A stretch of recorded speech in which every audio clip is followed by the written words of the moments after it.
സെറ്റിന്റെ സമയത്ത് ഞങ്ങള് മമ്മൂക്ക ആക്ച്വലി വീട്ടിൽ നിന്ന് ഡെയിലി ഭക്ഷണം കൊണ്ടുവരാറ്. അപ്പൊ മമ്മൂക്ക കൊണ്ടുവന്നിട്ട് എല്ലാവരും കൂടി ഇരുന്ന് ഞങ്ങൾ ഭക്ഷണം കഴിക്കും. അങ്ങനത്തെ കുറെ മെമ്മറീസ് ഉണ്ട്. പിന്നെ Mammukka is in to cars.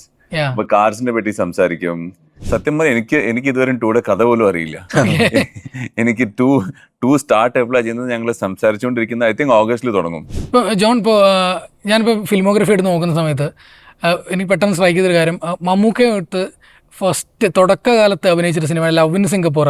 അപ്പം ഞാൻ പെട്ടെന്ന് ഏത് റോളാണ് എനിക്ക് പെട്ടെന്ന് മൈൻഡിലോട്ട് വന്നത്. ഞാൻ പെട്ടെന്ന് ഈ സിനിമ ഇരുന്ന് കണ്ട സമയത്ത് ഞാൻ മുമ്പ് ഒരുപാട് ഈ സിനിമ കണ്ടിട്ടുണ്ട്. ജോൺ കുക്കനാണെന്ന് എനിക്ക് പെട്ടെന്ന് മനസ്സിലല്ല. അപ്പം ഞാനിത് റീവാച്ച് ചെയ്യുന്ന സമയത്ത് പെട്ടെന്ന് എനിക്ക് സ്ട്രൈക്ക് ചെയ്യും രാഹുൽ എന്ന് പറയുന്ന ക്യാരക്ടർ.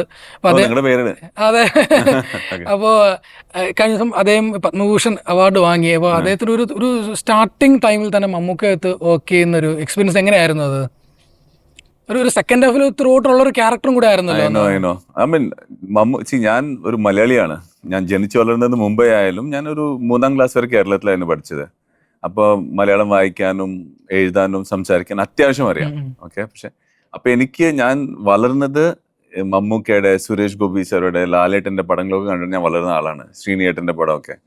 അപ്പൊ എനിക്ക് മമ്മൂക്കയുടെ കൂടെ അഭിനയിക്കാൻ ഒരു ഓപ്പർച്യൂണിറ്റി കിട്ടുമ്പോൾ ഒരു എന്താ പറയാ, എനിക്കൊരു ബ്ലെസ്സിങ് ആയിരുന്നു. പിന്നെ ഞാൻ മമ്മൂക്കയുടെ കൂടെ സെറ്റിന്റെ സമയത്ത് മമ്മൂക്ക ആക്ച്വലി വീട്ടിൽ നിന്ന് ഡെയിലി ഭക്ഷണം കൊണ്ടുവരാറ്. അപ്പൊ മമ്മൂക്ക കൊണ്ടുവന്നിട്ട് എല്ലാവരും കൂടി ഇരുന്ന് ഞങ്ങൾ ഭക്ഷണം കഴിക്കും. അങ്ങനത്തെ കുറെ മെമ്മറീസ് ഉണ്ട്. പിന്നെ Mammukka is in to cars. അപ്പൊ കാർസിനെ പറ്റി സംസാരിക്കും.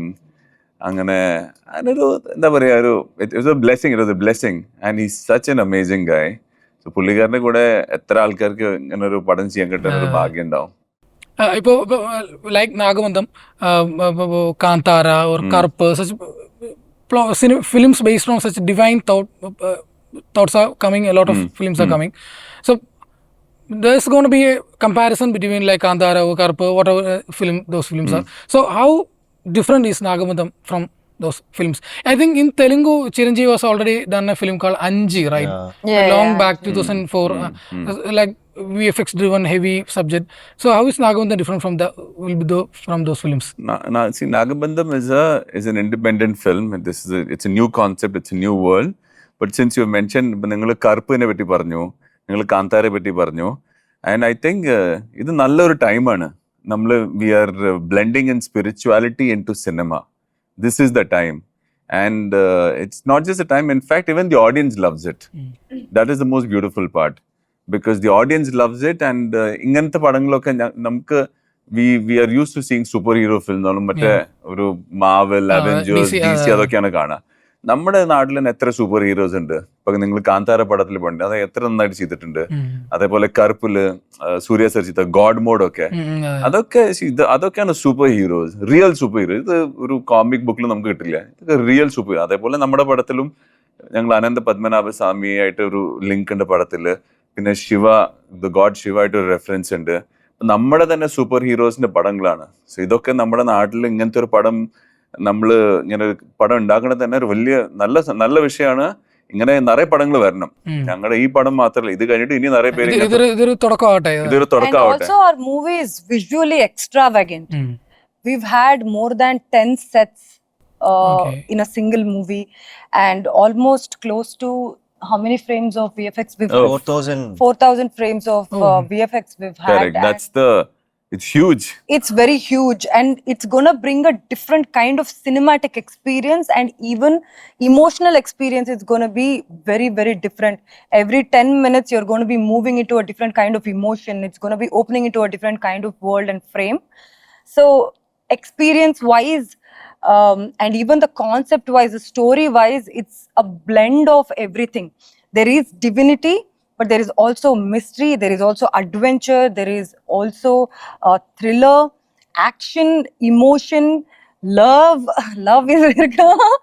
And then there are a lot of characters. So it's an experience.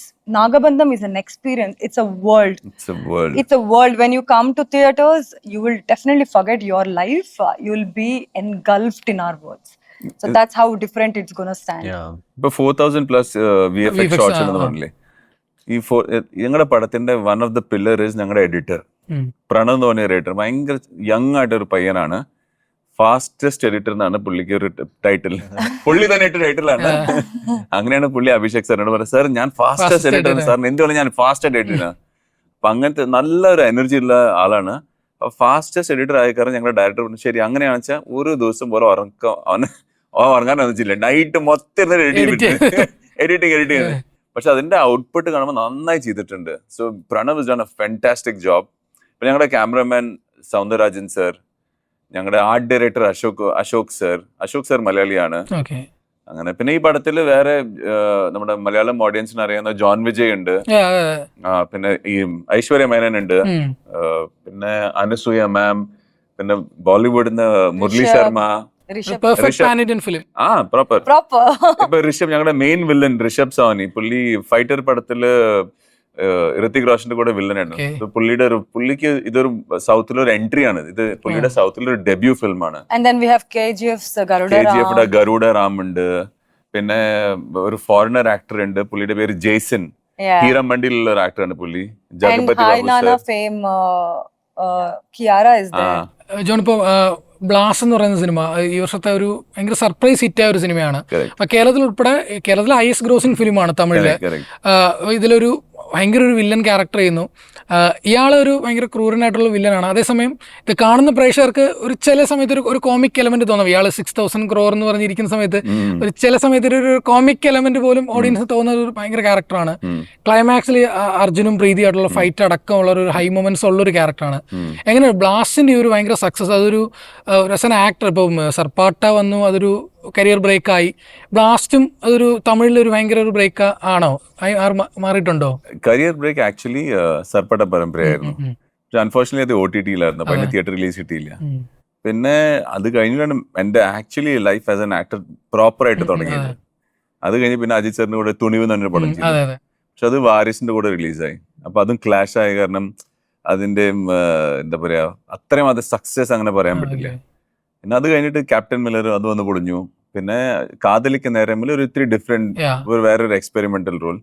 Blast ആണ് ഞാൻ എൻ്റെ ജീവിതത്തിൽ ആസ് എൻ ആക്ടർ ഞാൻ ആക്ച്വലി എൻ്റെ ഒരു പടത്തിന്റെ, ഞാൻ വർക്ക് ചെയ്ത ഒരു പടത്തിന്റെ ഞാൻ സക്സസ് ആസ്വദിക്കണത്, ഞാൻ ആക്ച്വലി എൻജോയ് ചെയ്യണത്. എന്നുവെച്ചാൽ ഒരു സക്സസ്, അത് സക്സസിന്റെ ടൂറൊക്കെ ചെയ്തു. ഞങ്ങള് പല സ്റ്റേറ്റിലൊക്കെ ഞങ്ങൾ പോയി ട്രാവൽ ചെയ്ത് തിയേറ്റർ വെച്ചിട്ടൊക്കെ ചെയ്യുന്നത്. പക്ഷെ ഈ സക്സസ് പറഞ്ഞ 20 വർഷമായി ആക്ടിങ് തുടങ്ങിയിട്ട്. അത് വേറെ. അതേപോലെ തന്നെ എൻ്റെ ലൈഫിൽ ഫസ്റ്റ് ടൈമാണ് ഞാൻ ഇങ്ങനത്തെ ഒരു പടത്തിന് പ്രീ റിലീസിനായിട്ട് വരുന്നത്. അല്ലെങ്കിൽ നോർമലി ക്യാരക്ടർ ആർട്ടിസ്റ്റൊന്നും ആരും വിളിക്കില്ല. Again that credit goes to the team of Nagabandham, ഞങ്ങളുടെ ഡയറക്ടർ അഭിഷേക് നാമ സർ.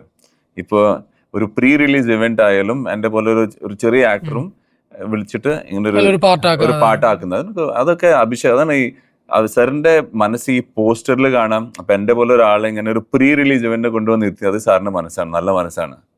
സോ ഇപ്പോൾ സർപ്പാട്ടയുടെ കാര്യം പറഞ്ഞുകൊണ്ട് ചോദിക്കുകയാണ്. സർപ്പാട്ട 2 എല്ലാവരും വെയിറ്റ് ചെയ്തിരിക്കുന്ന ഒരു സിനിമയാണ്. ഈ പറഞ്ഞ പോലെ ഒരു OTT റിലീസ് ആയിപ്പോണ്ട് ആ സിനിമയ്ക്ക് കിട്ടേണ്ട ഒരു തിയേറ്റർ സക്സസ് എവിടെയൊക്കെയോ നഷ്ടപ്പെട്ടു പോയി. 2 വരുമ്പോൾ എന്തൊക്കെയാണ് പ്രതീക്ഷകൾ, എന്തൊക്കെയാണ്? സത്യം പറഞ്ഞാൽ എനിക്ക് ഇതുവരെ 2യുടെ കഥ പോലും അറിയില്ല. എനിക്ക് 2 സ്റ്റാർട്ട് എപ്പോഴാണ് ചെയ്യുന്നത് ഞങ്ങൾ സംസാരിച്ചുകൊണ്ടിരിക്കുന്നത്. ഐ തിങ്ക് ഓഗസ്റ്റിൽ തുടങ്ങും. ഇപ്പൊ പോയിട്ടാണ് ഞങ്ങൾ തിരിച്ച് ഒരു 1-2 ആഴ്ച കഴിഞ്ഞാണ് ഞങ്ങൾ ഡയറക്ടറായിട്ട് മീറ്റ് ചെയ്തിട്ട് എന്താണ് കഥയെന്ന് അറിയാൻ പോകുന്നത്. ഇപ്പൊ എനിക്കും അറിയില്ല. ബട്ട് ഡെഫിനറ്റ്ലി 1-ലുണ്ടായിരുന്ന എല്ലാ കാസ്റ്റും ഉണ്ടാവും, എല്ലാവരും ഉണ്ടാവും. ഒരു പ്രോപ്പർ കണ്ടിന്യൂഷൻ ആയിരിക്കുമല്ലോ. അത് കണ്ടിന്യൂഷൻ ആണോ പ്രീക്വൽ ആണോ എന്ന് അറിയില്ല. ബട്ട് എല്ലാ ആക്ടേഴ്സ് ഉണ്ടാവും എന്നാണ് കേട്ടേക്കണത്. അത്ര എനിക്കറിയാം. നമ്മൾ ഫസ്റ്റില് മിസ്സായ സെക്കൻഡിൽ പിടിക്കും. ഡെഫിനറ്റ്ലി.